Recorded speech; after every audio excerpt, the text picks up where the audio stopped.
the Yankees split the four-game set with the Tampa Bay Rays. And so in the 7 games between the Yankees and the Rays in the past week, Yankees win 3, Rays win 4. And it's not really an unexpected result. And this series was very eventful again. And 6 of the 7 games were one-run games. The first game in this 4-game series was a blowout in the Rays' favor. And then the last 3 were back-and-forth affairs. And, Yankees took 2 of them. They did, unfortunately, lose the last game of this series. So it would have been nice to have taken 3 out of 4. They came close in doing so, but it didn't happen. And so, it's a big difference between being 6 out and 8 out, which is what the Yankees are now. And what was interesting, I will say, is that Game 3 of this series was basically a complete reversal of the last game of last series, which was, a 6-0 lead, blown by the ace, Garrett Cole. And the Rays won. In this case, it was a 6-0 lead blown by Shane McClanahan, and the Yankees won. So you had that, which was good.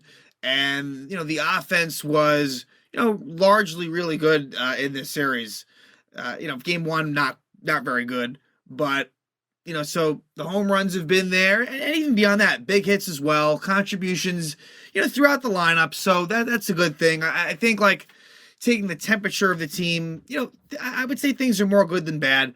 The division's really, really strong, and they're going to have to work through that. Now you have a big 4-game set at Toronto, who's coming off of a big sweep over the Braves. And the Yankees lost 2 out of 3 to the Blue Jays earlier on at Yankee Stadium. So that's going to be a situation where, again, realistically, I'm looking for a split. Now, of course, taking 3 out of 4 would be great. Would love it. But, I think if you're looking at it, you look at the pitching matchups, I think, splitting is not only the more likely result, but one in which is, especially on the road, is not a bad thing. But look, the Yankees are in a position, more so versus the Rays, where you really want to gain ground. Not so, you're pretty close to the Blue Jays. Where exactly you are, the Yankees are 23-19, and the Blue Jays are 24-16. So that's a 2-game difference, 3 on the loss side. So look, Blue Jays got somewhat of a lead, but not much. But for the Rays, it's an 8-game lead. And, but look, there's a lot of season to go. Yankees are definitely, they're improving, getting more healthy. So, but still, it was a tough way to end the series, for sure. But let's go into the games. So game 1 is Drew Rasmussen versus Domingo Germán. Now, Rasmussen was great. Went 7 innings and, 7 shutout innings. But it was, what's interesting? He only went 76 pitches, where at the time, you're thinking, all right, they're up. At that point, the Rays were up 5-0. Oh, no, actually, no, technically it was more than that. Really, it was 8-0. They scored 3 more runs in the top of the 8th. So you think, all right, why burn him more? But it came out after the game that he was placed on the 60-day IL, I think with a flexor strain. So the Rays pitching, it's crazy how they have such good pitching, but so many injuries. But then the next guy will just come in and he'll replicate what the injured player did. So it's not really a major concern, but but it's got to be a little bit.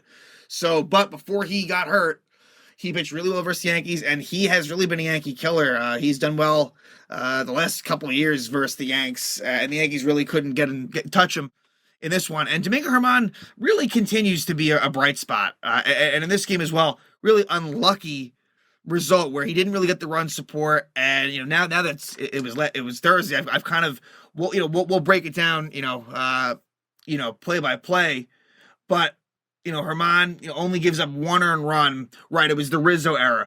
And then Marinaccio gave up the other run. So Germán really did a nice job, and honestly, he has been the clear number 2 with the struggles of Nestor Cortes, which have really been more and more pronounced as we're moving forward here.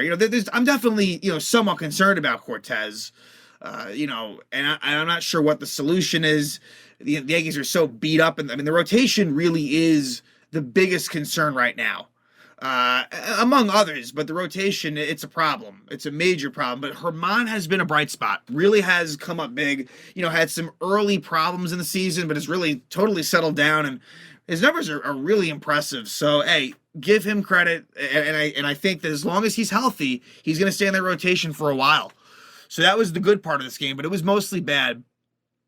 And Anthony Volpe led off in this one, but I believe this was the last game they let off. He would bat, I think it was seventh the rest of the series, and he'll probably stay there. Although Volpe, look, for Volpe, a lot of strikeouts, but also it was a really very good series in a lot of ways too for him. In this game, unfortunately, not so much.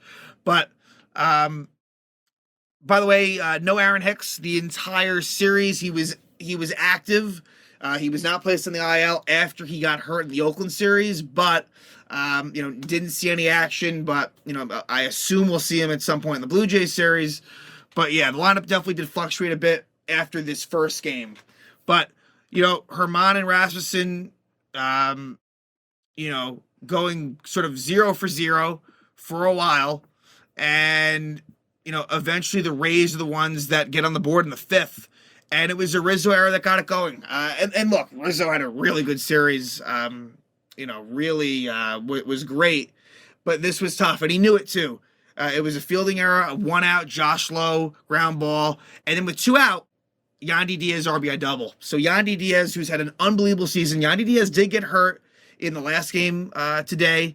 It was a groin injury, so I'm not really sure what his status is moving forward. That could be an IL stint. I don't know. But Yandy with an RBI double, it's an unearned run. The inning would have been over, but it's one of the Rays, and that hurt. That definitely hurt. But we jump to the 6th, a 2-out walk by Herman to Taylor Walls, and look, Boone has had a propensity for pulling Herman, and the only issue with that is that the bullpen has just been so taxed in general. Now, in this moment, they really weren't, right? Because you think about it. The Oakland series, the bullpen, for the most part, by the end, there was that blowout the last game. They basically got right again. So at the time, there wasn't much of an issue. I almost wish there was, because it might have led to them keeping Herman in longer. They pull Herman, and Marinaccio struggled. Now, Marinaccio had his struggles in the series, but by the end of it, had a nice last outing in the loss. But Marinaccio, it's been, a little bit of a rough stretch. And he does allow a single to Luke Raley. He hits Manny Margot, which was a killer. And then a 3-run double for Josh Lowe. Josh Lowe is just one of many really, really good players in that Rays lineup. It is a legit lineup up and down. And Lowe with a big bases clearing double for Lowe. And so that's one of Herman's runs. It's a couple of Marinaccio's. And so that was a big blow right there. It makes it 4-0. We go to the 7th. Albert Abreu comes on, and there's a 2-out rally, which eventually it's a Taylor Walls RBI double. Now, let's remember the Taylor Walls Albert Abreu combo. That's going to come back around later on in this episode. So the Rays make it 5-0 with that Taylor Walls RBI double against Abreu. Rasmussen goes the 7 innings. Then Ryan Weber comes on. Ryan Weber, who, also pitched in the last game here. In the 4th game, he pitches in the first one. Weber, I don't think he's long for the roster. He's that last roster spot, right? We saw Nick Ramirez, Greg Weissert, and now it was Ryan Weber. And I guess, I'm not so surprised. He wasn't on the 40-man roster, but he's one of those guys. He'll be DFA'd. Colton Brewer might be a similar situation where they kind of go from being DFA'd, and then they end up back in Scranton, and then they go back to the majors. But Weber gives up a 2-run homer to Josh Lowe. There he is again. And then an RBI double to Paredes makes it 8-0. And then we go to the bottom of the 9th, and the Yankees break the shutout. Javi Guerra, who by the end of the series was designated for assignment by the Rays, leadoff double for Willie Calhoun. Then with 2 out, you get a walk by Rizzo, another walk by LeMahieu, and then a 2-run single by Gleyber Torres before Jake Bauer strikes out. The Rays win 8-2. This was the one game of this 7 games that was not close. This was a definite Ray win. And so let's jump to Friday's game 2. Now, this was a game the Yankees had to win in the sense of the pitching matchup. It was Garrett Cole against essentially Josh Fleming.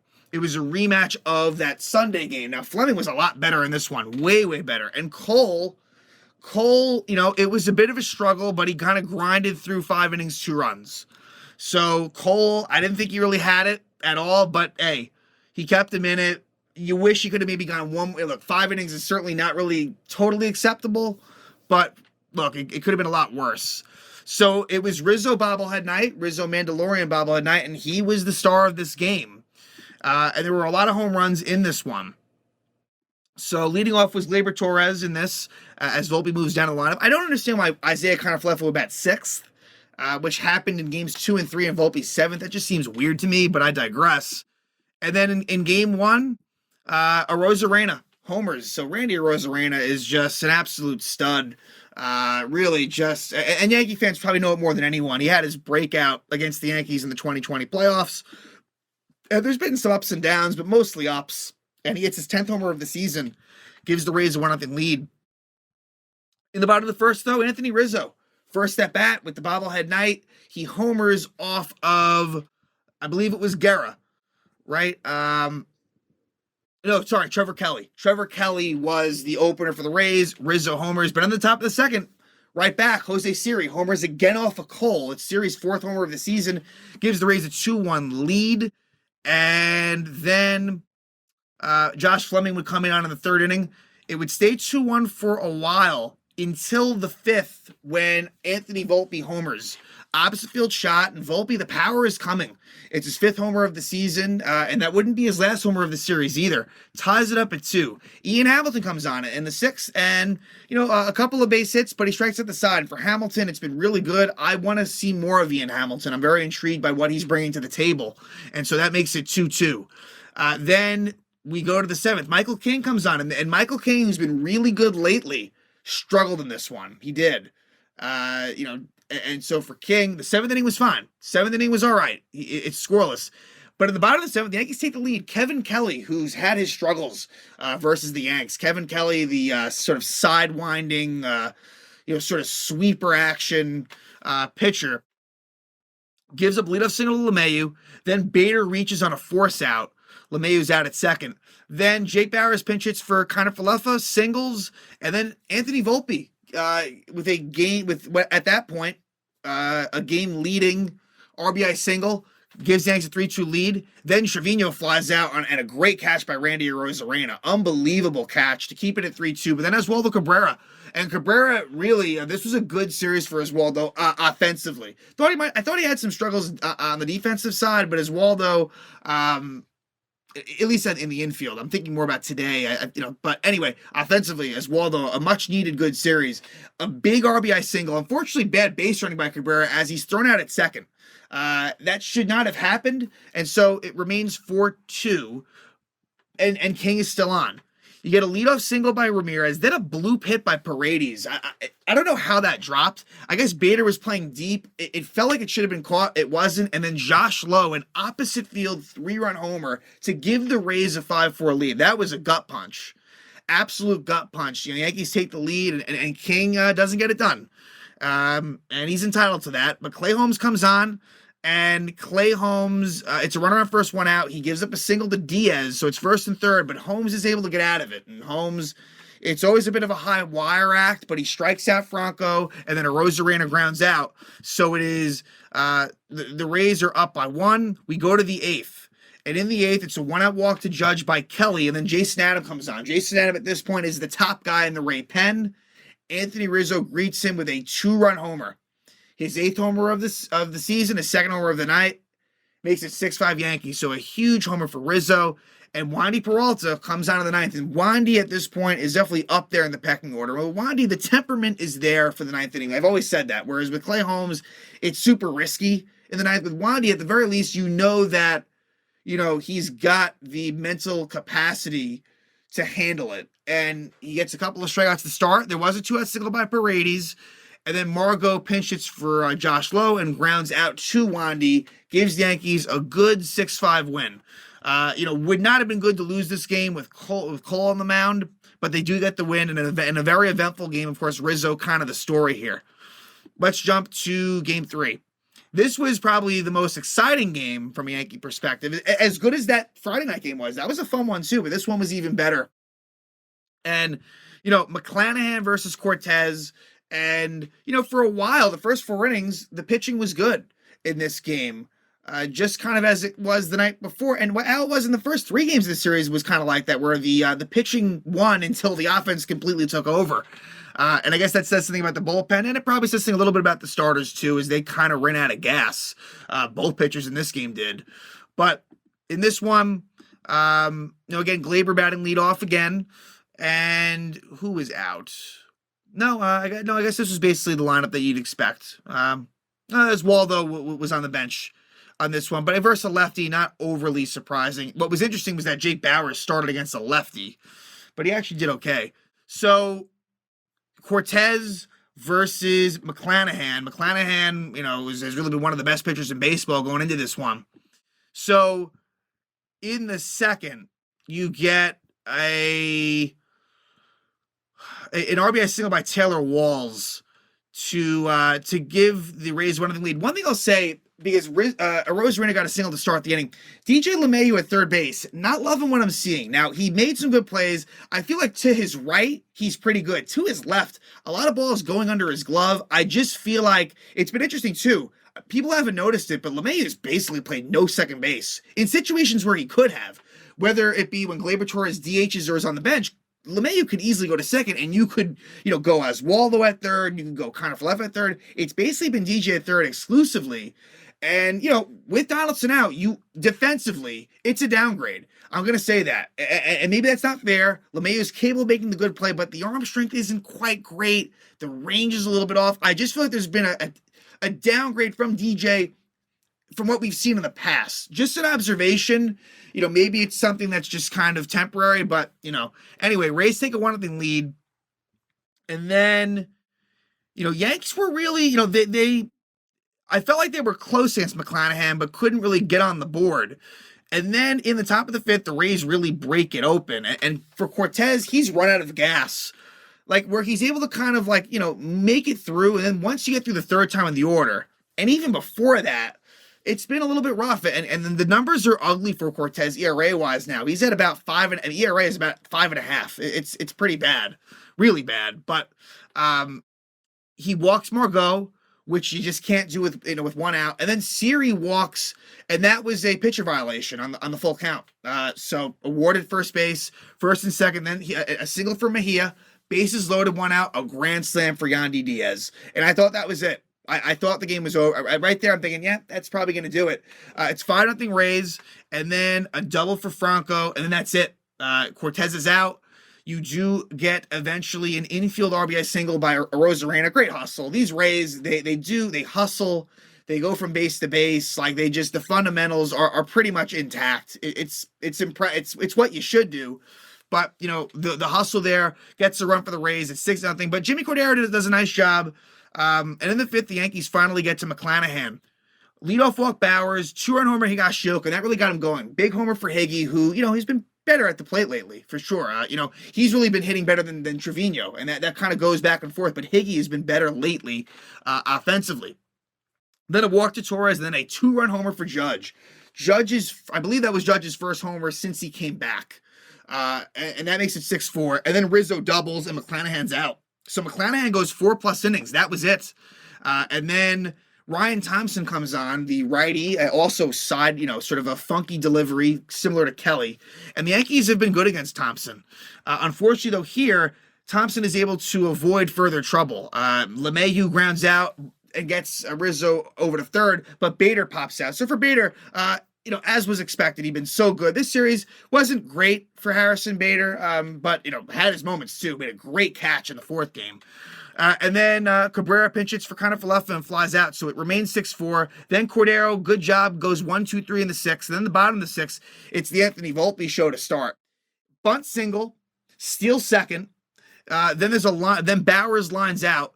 Then Willie Calhoun pinch hits for Higashioka and flies out. So for Calhoun, who around the time of the Cleveland series was looking really good, Calhoun, hasn't really done a whole lot since. I still like the skill set he brings to the table in terms of, being a guy that doesn't strike out much. Like, he can get hits. Like, I'm fine with him being on the roster, but just calling it as it is, he hasn't been great lately.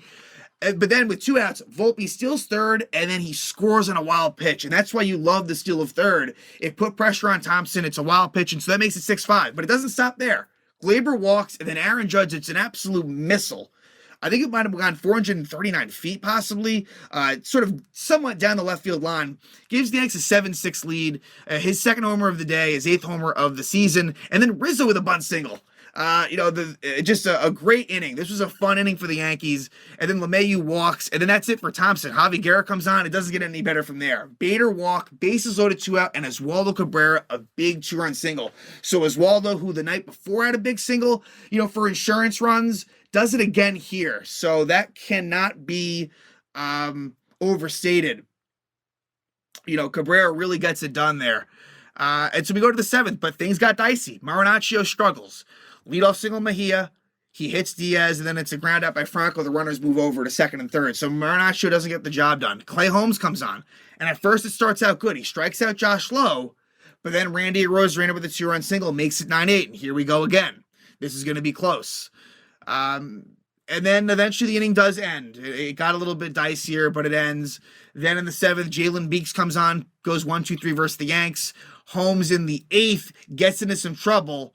Eventually it becomes runner on second, 2 out. Let's just say that. And he catches a break from the umpire. Yandy Diaz is called out on strikes. That was ball 4. That should have been ball 4. He got lucky, and we eventually go to the ninth. So Holmes, there was some good there, but there was some shakiness there as well. That's kind of what you get from Clay Holmes these days. In the top of the ninth, Wandy Peralta comes on again, and similar to the night before, it's a 2-out base runner. Arozarena walks, and then it's it was at least a 10-pitch at bat to Brandon Lau, but Wandy wins the battle. Lau flies out. Back-to-back saves for Peralta, and the Yankees win a really great comeback, down 6-0. Something to be proud of. A really, really nice win for the Yanks. And now we head to today's game. On Mother's Day, the fourth game of the 4-game set. Didn't love the pitching matchup going in. Zach Eflin versus Clark Schmidt. More didn't like it from the Clark Schmidt side of things, as Schmidt's record is now 1-4 with a 6.3 ERA. You just can't trust him. As well as Johnny Brito as well. It's not just Clark Schmidt. But, he is someone that needs to be out of this rotation. And look, am I okay with him being in the bullpen? Yeah, I'm fine with Clark Schmidt being in the bullpen. I don't think you need to necessarily jettison him, but he can't be a starter. It's just not good enough. So Jake Bauers somewhat surprisingly leads off in this game. Part of that is because Gleyber Torres started this game on the bench, but Bauers, who it does seem like the Yankees like, I have a feeling he's going to get some run. Bauers is kind of an all-or-nothing type of guy. As I think I brought that up last episode where, he can hit. He's got pop, but there's a lot of strikeouts to him as well. But he can walk. There's walks, so he's kind of that type of guy the Yankees like, and so he's leading off. And the Rays are the ones that get on the board first. In the first inning, it would be a leadoff double by Yandy Diaz, and the Rays play small ball. It's a ground out by Franco, and Franco is able to get the runner over to third. I thought LeMay maybe should have looked him over. Diaz, he doesn't, and Yandy moves over to third, and then you get an RBI ground up by Brandon Lau. So I was looking for a Schmidt strikeout. It never happened, and the Rays take a 1-0 lead. Diaz would leave the game as he got hurt on that play where Franco grounded out. Diaz hurt his groin, and so we'll see what happens with him. Paredes replaced him right away. So for the Yanks, they go down 1-2-3 in the first, and the Rays would score again in the third. Jose Siri with a leadoff double. Then it is a RBI single by Isaac Paredes, makes it 2-0. Then a wild pitch by Clark Schmidt, and the Rays are at it again. Franco ground out, moves the runner over. Lau sac fly. Same combination makes it 3-0. And that's big. And that's where Schmidt needed to kind of bear down, and he wasn't really able to. But then in the third, though, the Yankees, they explode for 4 runs. And it was a Volpe single to start. And then with 1 out, Oswaldo Cabrera hits a home run. It's a 2-run homer for Oswaldo. It just gets out in right field. It's his first homer as a lefty, his 3rd homer overall in the season. Makes it 3-2. Jake Bauers then gets a bloop single. And with 2 out, it is a 2-run homer for Anthony Rizzo. So Rizzo homers again. It's his 9th homer of the year. And the Yankees take a 4-3 lead. And in the fourth, things got tough. I'll just say that. But Schmidt was able to get out of it this time. So credit to him. In this inning, there was a 1-out triple by Taylor Walls, but he does, come out of it unscathed. We go to the top of the 5th, and this is where the turning point in the game was. 1-out walk to Paredes, and that's the Clark Schmidt issue. You cannot do that. You cannot do that, and he does it. Franco's single, infield single, makes it 1st and 2nd. And then it is a Brandon Lau RBI single, makes it 4-3. So right there, it is. Wait, sorry, no. Wait, no, sorry, it already was 4-3. So that is not correct. Okay, right. It was a Lau single that made it bases loaded. Made it bases loaded. And then Randy Rosarena with a sac fly. An unbelievable catch by Harrison Bader. Brilliant catch. Amazing. Like that's Gold Glove center field stuff right there. Saved Clark Schmidt, and so it stays so that makes it 4-4, but it could have been worse. Then a bad break where the ump misses a strike 3 call. Josh Lowe should have been struck out, but they call ball 4. As a Yankee fan, though, you can't complain. Like I said, the game before, you had the Yandy Diaz thing. It goes both ways. You need robot umps. I've been saying that. But Clark Schmidt should have been out of that inning and isn't. And then Albert Abreu comes on. I'm not surprised he did, but you wish that Marinaccio, like if you're going to take Schmidt out, which, look, that's totally fair to take Schmidt out. Although it's base loaded is a tough spot. Marinaccio pitched the 9th inning. You may as well. That's a big. I know it's the 5th inning. Like whereas it was the 6th or 7th, they wouldn't have brought in Abreu. I wish they brought in Marinaccio. Abreu, who I've defended in the past and who has a good arm. I'm kind of done with the Albert Abreu experience. Like I think like when the Yankees are fully healthy, he needs to go. And what happens is it's bases loaded for Taylor Walls. He gets ahead of Walls, and he keeps on throwing the changeup, but eventually Walls hits a grand slam. And this was the difference in the ballgame. This was the sequence. The Josh Lowe walk that shouldn't have been, and then Abreu comes on, and it's a grand slam for Walls, makes it 8-4. But give the Yankees credit. They continue to try to climb back in, and they almost got it done again. So let's go to the 7th. And in the 7th, Colin Poche comes on for the Rays for Zach Eflin, and it's a 2-out rally for the Yanks. Oswaldo Cabrera single, Gleyber Torres pinch hits for Bowers, and they bring on the righty Kevin Kelly. Torres singles, and it's an RBI single for Aaron Judge, makes it 8-5 Rays. Then Rizzo's the tying run, and there was another bad call by the ump. Eventually, Rizzo strikes out. The one negative about Rizzo, and I brought this up a couple episodes ago, he is now 0-for-16 with 9 strikeouts with runners in scoring position and 2 out. That's very unlike Rizzo, but it's horrible. I mean, that is like amazingly bad. So 0-for-16 with 9 strikeouts in that situation for Rizzo. The score remains 8-5. Ryan Weber comes on, pitches a scoreless 8th inning, and then at the bottom of the 8th, Trevor Kelly is in for the Rays. Leadoff single LeMahieu, then Bader reaches on a force out. LeMahieu's out at second. Calhoun line out, and then Anthony Volpe homers again. Makes it 8-7. It's a 2-run homer for Volpe, his 6th homer of the season, and the Yankees, here we go. Yankees are coming back. Trevino grounds out. So, again, for Trevino, it's been pretty bad. The numbers aren't very good for Jose Trevino. And then Marinaccio comes on in the 9th and looks so good. He strikes out 2. He looked really good. And so that it was bittersweet. It's like, damn, you wish you had come in earlier. So Jason Adam comes out in the 9th, and this is where things get really interesting. Cabrera grounds out, Torres flies out, and then Aaron Judge hits a ball that Adam reacts as if he thinks it's gone, but it's only got warning track power. It went like 399 feet. Jose Siri tracks it down in left center field, and so Judge almost ties it up in the 9th, and so ends a very eventful series. It really was. They split them. They split the 4-game set. Now let's look quickly to the Toronto Blue Jays series. And before that, would be much appreciated. If you could please subscribe below, would be awesome. Again, we're going to be, breaking down the Yankees throughout the whole season, and, would be really great if you could please subscribe. So for the rest of the series, the Yankees, it's listed as TBD. It sounds like the Yankees are going to have an opener for this first game of the Yankee Blue Jays series. That just sounds like what it's going to be. Just guessing here, maybe Ian Hamilton, maybe Jimmy Cordero, but it seems as if Johnny Brito will still be the bulk guy. Or look, maybe Johnny Brito will still be the starter, but the fact that they haven't announced it yet, something's up, and I think an opener might be happening. So it'll be an opener with Johnny Brito probably in the mix versus Alek Manoah. You can't love that matchup. Now, Manoah, who started out struggling, he had that nice start versus the Yankees at Yankee Stadium. Like, you can't love that matchup. But we'll see. Game 2, Herman versus Gausman. As good as Herman has been, that's tough because Gausman's been mostly really good.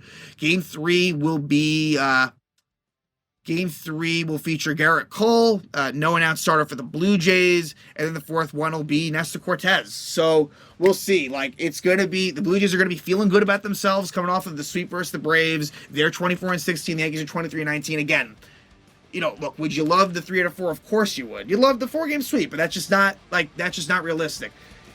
They got to tread water, and a split here is what I'm kind of hoping for, realistically. And we'll see what happens. But that's exactly what we saw in this Rays series. The Yankees split the 4-game set at Yankee Stadium, and now they will head to Toronto for another 4-game series.